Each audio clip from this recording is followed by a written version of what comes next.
مٹی پانی کا خلیفہ ہے. مٹی جب نہیں ملتا پانی تو مٹی سے طہارت حاصل کرتے ہیں. ہمارے شیخ رحمۃ اللہ علیہ نے فرمایا کہ اسی بنیاد پہ اجازت دینی چاہیے کہ مٹی میں تواضع ہوتی ہے اور مٹی کو پانی سے قرب ہوتا ہے. وہ مٹی پھر پانی کا خلیفہ ہے. تو اسی طریقے سے جو خلیفہ ہو اس میں یہ تو دیکھے کہ تواضع بھی ہے کہ نہیں، آپ سے قرب بھی ہے کہ نہیں. اب اس کو قرب ہوگا تو اتباع کرے گا نا، اتباع کرے گا. بڑی علامت اس قرب کی اتباع ہے. اطلاع، اتباع، اعتماد، انقیاد، یہ علامت قرب ہے. اطلاع، اتباع، اعتماد، انقیاد، 4 چیزیں لازمی ہیں استفادے کے لیے. اطلاع، اتباع، اعتماد، انقیاد.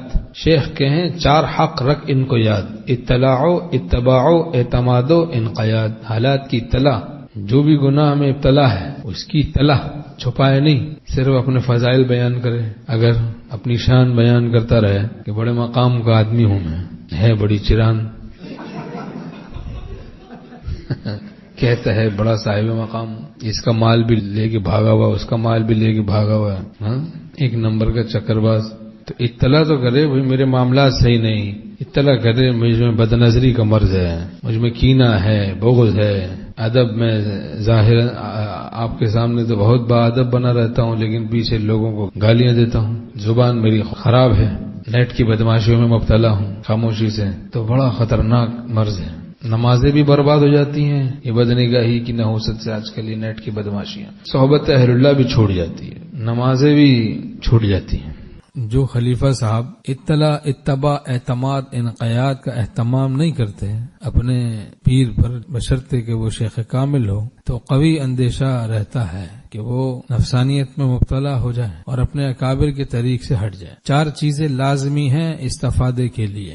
اطلاع، اتباع، اعتماد، انقیاد. حالات کی اطلاع، تجویزات کی اتباع، اور اعتماد یعنی انفع ہونے کا اعتقاد. یہ اعتماد ہے یعنی نافع ہونے کا، کہ دنیا بھر کے مشائخ میں، اہل اللہ میں میرا شیخ میرے باطن کے لیے سب سے زیادہ نافع ہے. افضل ہونے کا اعتقاد جائز نہیں، انفع ہونے کا اعتقاد لازم ہے. اور انقیاد کے اپنے باطن کو اس کے سپرد کرے، کہ اپنی رائے کو فنا کرے. خود رائے اور خود بینی اس راستے میں کفر کا درجہ رکھتے ہیں، یعنی بڑے گناہوں میں سے ہیں. ہمارے شیخ رحمۃ اللہ نے فرمایا بعض چاہتے ہیں میری پگڑی چھائی رہے، میں کیوں کسی سے بیعت ہوں، میں کیوں کسی سے اصلاح کا تعلق رکھوں.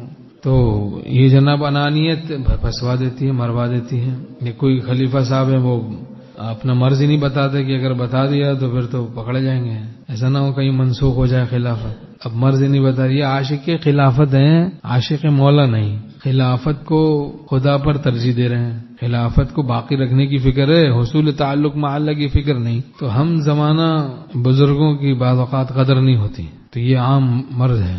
اس طرح سے بہت سے امراض میں ہم مبتلا ہیں. کینہ ہے، بغض ہے، حسد ہے، کبر ہے، اور حب جاہ ہے، حب مال ہے، غفلت ہے. طرح طرح کے امراض ہیں.